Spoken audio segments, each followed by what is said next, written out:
Okay, so this video is to help you with your Bsbmkg501 Identify and Evaluate Marketing Opportunities assignment.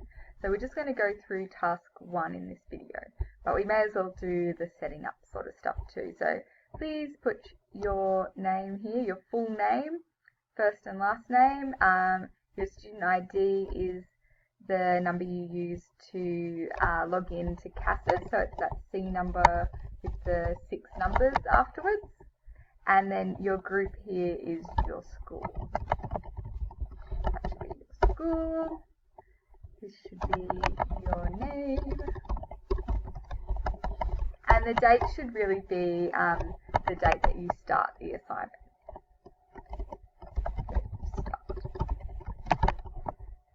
Because then, I mean, you're doing this all online anyway, so it doesn't really matter, but if you wrote a date there, that's sort of when you finish, and then the date here is when I mark it. It just keeps a track of everything. So yeah, as long as you have your name, your student ID, well, not your school student ID, the Careers Australia one, your school here, and the date you start, that would be awesome. Scrolling down. So for this scenario, you're Richard Burton, who's the General Manager for Marketing. So we own a department store, and it's relatively new. It's been operational for 6 months, and we are required to come up with a new marketing idea for the department store. So our main rivals, think of like Woolworths, who own like Big W and Masters and Dan Murphy's as well. And just like us as CO City Retail Group, we own a cafe, a service station, and a department store. Really, in the Diploma of Business, though, we're only looking at the cafe and the department store. Okay. Put your contents page here. If you need a reminder of how to do that, go to References at the top. So References, delete this. So, and then over here is Table of Contents. First one always works out fine, I find. There we go, and it's generated for you because all the headings are already set up anyway. Okay, here's a space for your introduction. I've given you some ebook page numbers. So what is a marketing opportunity? Briefly introduce the scenario and what will the report be talking about. Keep going down. So, there's not tasks in this actually, so I'll just do the first few questions, maybe to question 4. So question 1, we need to plan out the marketing campaign, and to do that we need to first research our competitors to see what they're doing well, and therefore what we could do, or maybe what we could do even better. So for 1A here, we're looking at what the current market trends and developments are for Woolworths. So this is definitely about Woolworths. So what are the current market trends and developments? So there's a really good piece about this in the Woolworths Limited Industry Information that's in the appendix. So if you scroll down to the appendix, there we go, industry info, and then there should be a heading that says business trends. Here we go. So that's on page 7. So it's got a list here of some of the business trends that are occurring at the moment. So you just need to give a brief summary of some of those. You can also do your own research on Google to find out what some market trends are for like department stores and for supermarkets as well. So that's all you're doing for question 1.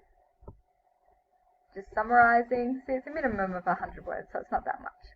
Then 1B is talking about the sales and profitability of Woolworths. So this is in the Woolworths profile report in the appendix. I've given you, I guess, a sort of lead-in sentence or a bit of an example of what things you need to include. So Woolworths sales in June 2014 were over $57 billion, and their net income was $2.3 billion. So I'll show you what the profile report looks like. So this one. Okay. So Woolworths limited profile.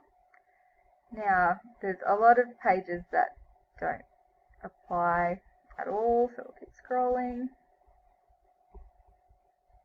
So this financial summary is really good.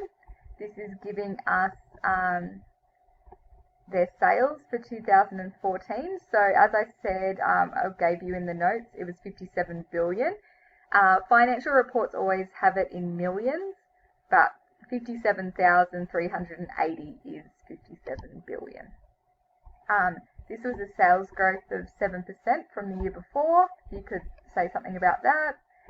The net income, so that's after all the expenses, was 2.3 billion. So I would suggest talking about those types of things.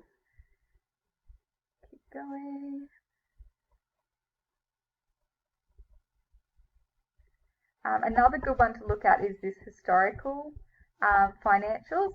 It shows you different years and what their revenue was like. So you can see from 1998, well, I'll say only, they were only earning 10 billion, whereas now it's 57 billion. So that's quite a jump. So you could talk about the fact that it's been steadily increasing every year. I think, around here when there was the global financial crisis, it dropped off a little bit, but it's pretty much been increasing the whole time. So you could comment on that. Alrighty, so they're the major points I would pull out of there, but if you see anything else interesting, you're more than welcome to put that into your assignment as well. So that's 1A and 1B answered. Then 1C is talking about Woolworths marketing strategies specifically.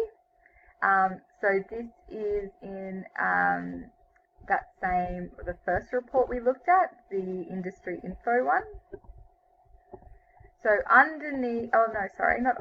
above business trends, there's this sales and marketing section. So that really says the sorts of things that Woolworths does to market their products. So it says here things like TV advertising, direct mail, etc., etc. So if you can talk about things like that, that would be awesome for that section. So again, about 100 words. 1D then is potential new markets for the CA City department store. So these are things that the department store could do to give themselves a bit of an edge over the competition, or just generally earn more profit. So what are the potential new markets? I would like you to list at least 3. I think that would be good. So for instance, you could say things like e-commerce. Like e-commerce would be like opening an online store or having home delivery, which you could set up all online. That would definitely be one. But for some other ideas, again, going to that industry info thing from the appendix, and if you go past the business trends, there's the industry opportunities.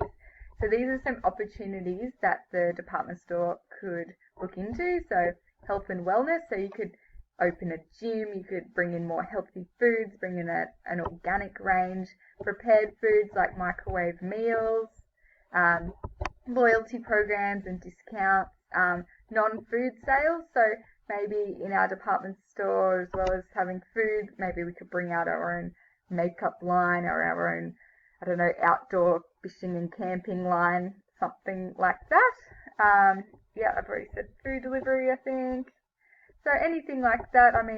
Private label growth, maybe we could bring out our own perfume brand. But really, whatever you're into, you could probably bring this into this assignment.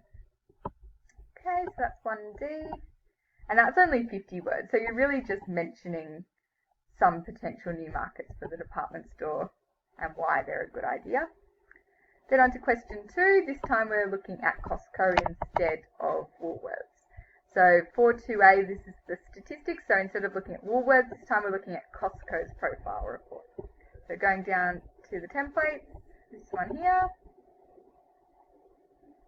So it's a Hoover's thing again. So we're going to scroll down until we come to those key financials again.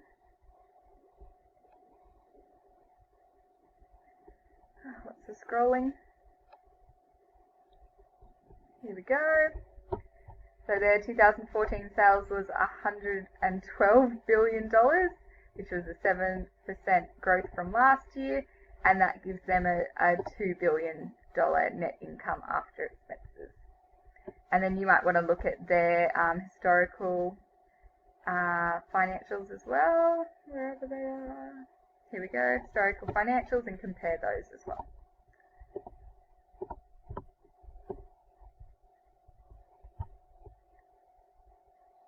And then 2B is looking at Costco's marketing strategies. Now you'll have to Google this one. There's not a template or appendix for this one. But things like they sell in bulk to cut costs.